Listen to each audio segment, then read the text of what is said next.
السلام عليكم ورحمة الله وبركاته. إخواني وأحبابي في الله، اليوم إن شاء الله سنتحدث عن المهمة الثانية من برنامج 8 مهمات. الحلقة الثانية أي المهمة الثانية هي قول أستغفر الله 100 مرة. أستغفر الله 100 مرة لدينا فائدة ولدينا دليل.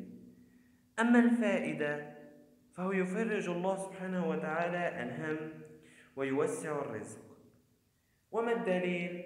الدليل هو قول النبي صلى الله عليه وسلم، فقد قال عليه أفضل الصلاة والسلام: من لزم الاستغفار جعل الله له من كل ضيق فرجا ومن كل هم مخرجا ورزقه من حيث لا يحتسب.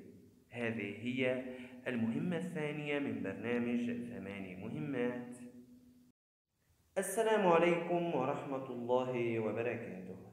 إخواني وأحبابي في الله، اليوم إن شاء الله سنتحدث عن